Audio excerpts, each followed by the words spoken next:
Hello, I'm BX Toycat, and welcome back to episode 7 of my TU31 Let's Play. This is a Let's Play I started when the most recent update came out for Minecraft on the consoles, and which so far I've had quite a bit of fun with, building some houses and starting work on a city. And that city over there, which you can just about see, is actually going to be the focus of today's episode because I'm going to be expanding it to make it hold more villages. And yeah, I'm also going to be talking about how you can have more villages in a village, whether it's existing or one that you want to make in the future, because if you've ever tried to do this before, you'll know there's some very bizarre rules, and those bizarre rules got even more complex as of T31 because they need to have lots of room to breed in. And the easiest, or the way that requires the least thinking to do this, is just to copy paste the existing houses. Just be like, oh, let's just build another blacksmith, and then that counts as a house. But the truth is, doing it this way is super ineffective and super slow because you need to build 3 new houses for every new villager, which, you know, at that rate means that you'll run out of village space in no time, and it's just problematic in a bunch of different ways. So in this particular episode, the Let's Play, I'm going to be talking about and showing you how you can make a much more efficiently spaced village. And while we do that, I'm going to be talking, because, you know, as always, in this Let's Play, I like to talk about some related stuff outside Minecraft I've been interested in, and I'm going to be talking about countries, because countries and the kind of geography, I guess, almost like like history things behind that. It's something that's been interesting quite a bit, and we've talked about that. But first of all, let's get straight into it by saying this is Let's Play week. Please do like it if you do like it, because it helps out the channel, and lets me want to see more Let's Plays. And because, like I said, we're doing this as like an experiment where I do a Let's Play every single day this week, and then by the end of the week, we can kind of see like whether it was something all of you liked collectively, or whether we should, do it just as a one-off thing every now and then. But yeah, with that said, this you might then be like, oh, so if there is Let's Play Week, you mentioned the last one, that means you did successfully arrive and your recording setup does successfully work. Well, it looks that way right now anyway. I mean, I'm like pretty sure everything's working. I can't be entirely sure until this episode goes up. So if you're hearing this, then I didn't just talk to myself for 20 minutes about bizarre things that make me sound crazy. So yeah, basically, I am now successfully in Ireland. A lot of people, like a surprising number of people, are then like, "Oh, Ticket, where about Ireland are you? I live there." Like so many people more than you'd figure for a reasonably small country, because Ireland, although it's a big country as far as land goes, it's got a lot less people than a lot of other countries. But yeah, so many people asked where I was. I'm staying in Dublin this week, and that's also because I'm in an apartment right now that has a really, really big room with the TV in. That's why you might hear a bit more echo. I'm going to try and remove that in post, but if you hear the tiniest bit of echo, it's because I couldn't dampen the room well enough. But we'll welcome that throughout the week. Anyway, so, we shouldn't have placed this block here. Anyway, let's start talking about by the way, if you want to see travel logs and that, and you want to know more about that, I'm doing a series on the second channel, youtube.com/ibx2cat, but this particular Let's Play is going to be focusing on giving you some tips for building a village, because I've given the tip before on how you can make more doors in a village, because like I mentioned, they made villager breeding a bit more complex as of TU31, and they made it so you don't just need doors like you did before, which, by the way, villagers require doors, and for every 3 doors, roughly, it's like 35% of the doors is the total, so, for every 10, 20 doors,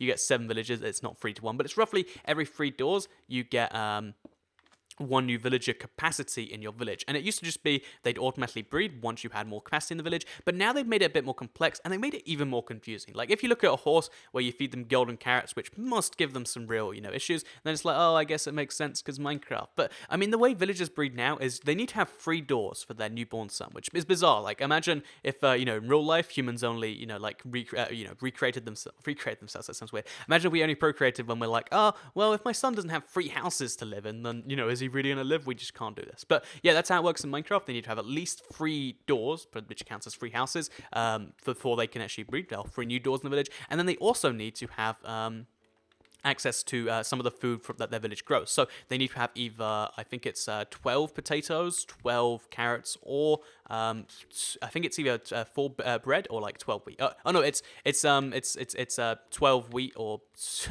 4 potatoes, 4 carrots. They basically, you just need to give them a lot of stuff. The exact food is slightly escaping me right now. You give them a lot of the food they create, or they can harvest it themselves, and then as long as there is spare capacity in the village, they'll breed. But the spare capacity problem is kind of bizarre, because like I mentioned, it's just really all it is just doors. Also, why is this? I think my bed might be slightly glitched, because I every now and then I exit and save while I'm in the bed, and it kind of breaks everything. Oh no, it just isn't doing anything. Well, I don't know what to do about a bed that's just going rogue on me. It's not even telling me like it's daytime, you can't sleep. Okay, well, we don't get to sleep anymore in Minecraft. Or I slept all of a sudden, and what's even going on there? Did we break the game? Whatever. So we'll take the bed with us, and we might fall asleep somewhere over there. Oh, wow, we have genuinely found a way to break Minecraft. I don't know how we've done that, but if you look, Oh, no, we haven't. I thought the day-night cycle had paused, but it looks like it's just taking a while to fade out. So I guess I went back too early. I was so happy. I was like, "Ooh, live bug in the Let's Play." But apparently, apparently I just miss a few points there. So now we should be able to sleep because the moon is all the way up and stuff. There we go. We can. I guess it just wasn't giving the message, or maybe it's giving me the message and I just can't see, and maybe I should get my eyes checked because I can't read white text on orange backgrounds. I don't know. I'm sure that's something we can look back on and post and be like, that was bizarre. But Toycat, maybe just chill next time. Maybe don't assume it's a bug. Anyway, so let's start. Let's talk about what exactly makes a door, and what makes a door not a door. Because if you just spam 100 doors in a row, it's not going to function correctly. That's not what makes a door a door. So what does make a door a door? And I'm going to say door so many times that it's going to lose its meaning. But that's always a fun thing to do. So what makes a door in Minecraft? As far as a villager is concerned in Minecraft. The thing that makes a door, so we need to turn some stuff in sticks so we can make a shovel. The thing that makes a door, as far as the village is concerned, is there needs to be an inside and an outside, which seems so easy, but the truth is it's kind of bizarre when you actually get down to it, because you might just think, oh, so if we just have doors here, then this is the inside, this is the outside. Well, for the inside to be an inside, there needs to be a roof, which is at least one block above it. So for instance, for this thing here to be a door, there needs to be a block up there, and now boom, if we place the door there, which we haven't yet, then this would count officially as an inside and an outside, and that counts as a breeding door, which means we place these all above here, then everything along this side now counts as a door, which means we now suddenly have 1, 2, 3, 4, 5, 6 doors inside our new village, which is pretty handy. Also, place a block there and there. That's pretty handy, right? But I mean, 6 doors by itself is only 2 new villages. So to make this much cooler than just having a row of buildings like this, my favorite way of getting lots of villager capacity is to make the MC villager apartment complex. So this is going to have doors on both sides, which lead to the same kind of communal area, and then it's also going to be multi-floored too, because we can then use this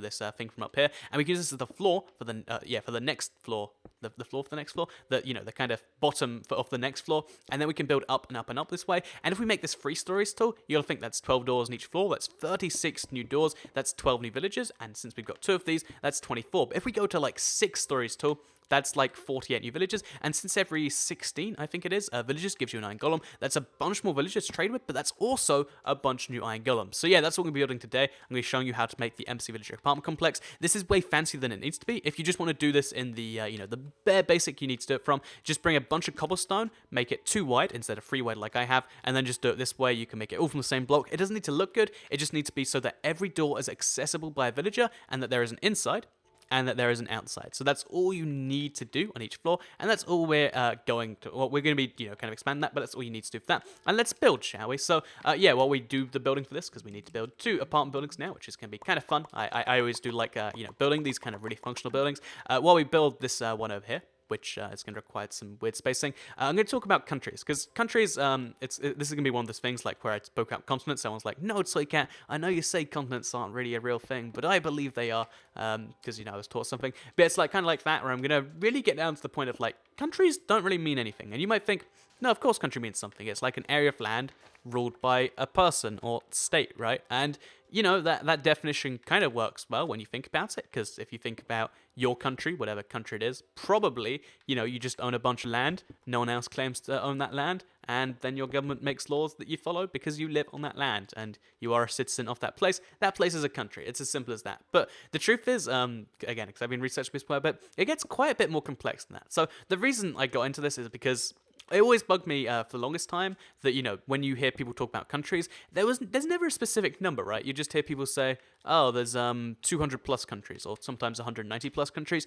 And I assumed it was kind of like that thing that games, I don't know if they still do it, but I assume the games used to do it at the very least, where, they'd say like, oh, 50 plus weapons. But sometimes you'd see a game cover and it would say, something so ridiculous like 57 plus weapons, and you're like, oh, is all that 57 plus drivable cars, and you're like, what is that, 58 cars? Okay, thank you for the thank you for giving it away in the weirdest terms possible. But apparently marketing, PR buzz, whatever it is, actually is what people decide to do, and that's that. But the thing where this I figured that was what was what the country listing places were doing. They're like, let's make the Earth sound more impressive by saying there are 200 plus countries. But the truth is, the reason that we say 200 plus countries is because we're really not sure how to define countries to some extent. Like, by one count of countries, we have 193 because that's how many are part of the UN. But then we also have, if you define it as like, letting countries define themselves, we have like 206 because there's a bunch of countries that are kind of recognized as countries but don't sit at the UN.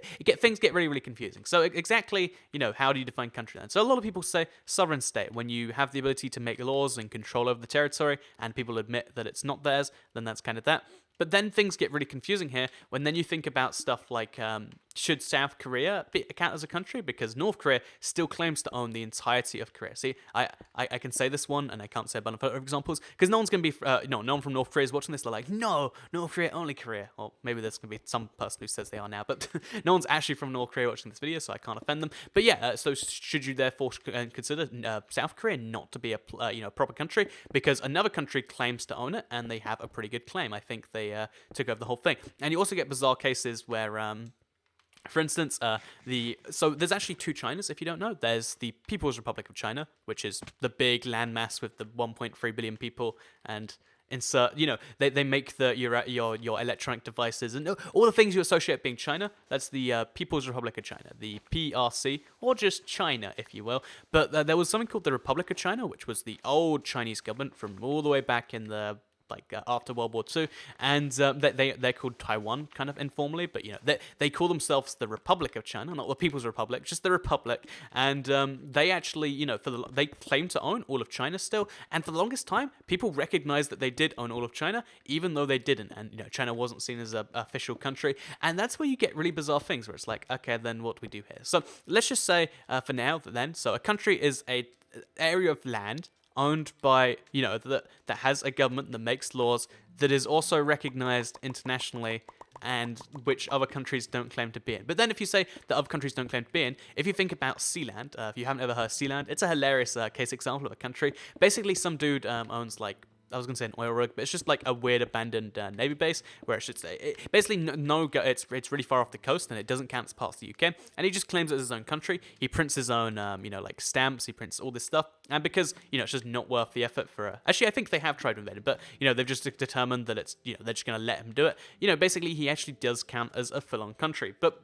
or no, he doesn't count as a full-on country. But, he sees himself as a country and he hasn't been stopped. But yeah, you clearly look at that and you say, well, I mean, one person lives there, but not really permanently. So then you say, okay, people have to permanently live in this place and there has to be some significant number. But, bear in mind, there's also a country with, like, I think it's 60 people on it. There's, like, an island somewhere that counts like that. And then you're like, okay, there's be some decent number of people on this place with laws made by the people that no one else wants to stop. And basically, you just go down the rabbit hole as to what makes that. And, again, you get down to the point of just like, okay, then, so since we can't define country because we're just having so many issues, we'll just say that when most people recognize it as a country, it counts. And that's actually, how we get the number of 193 because, by 206, you have a bunch of countries that really shouldn't exist and that lots of people don't recognize. So, like I said, things get very bizarre when it comes to countries, and that's kind of that. But the reason I'm kind of mentioning that is because that's just kind of the preamble to like where things get even more confusing. Also, do the acacia doors look nice here? I think they do. I think they're a good blend of the kind of pink. We should try another type of door. We have some birchwood with us, so let's try some birchwood doors just in case they work really well. But yeah, so the reason I'm bringing that up is because it's kind of complex when you think about our planet and the things that are mostly countries. I mean, if you ever look at borders, they are so bizarre because of all these weird reasons for things. But when it gets even worse when you Also, I think I much prefer the orange to the whites. We'll take that away back, please.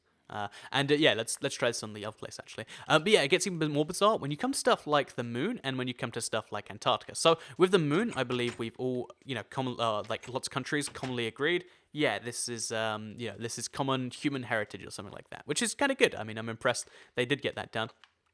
Also, is this the best door? Like, let's look at other door options, because I feel like it might be the best door, but not because it's the best, but because it's just the least offensive.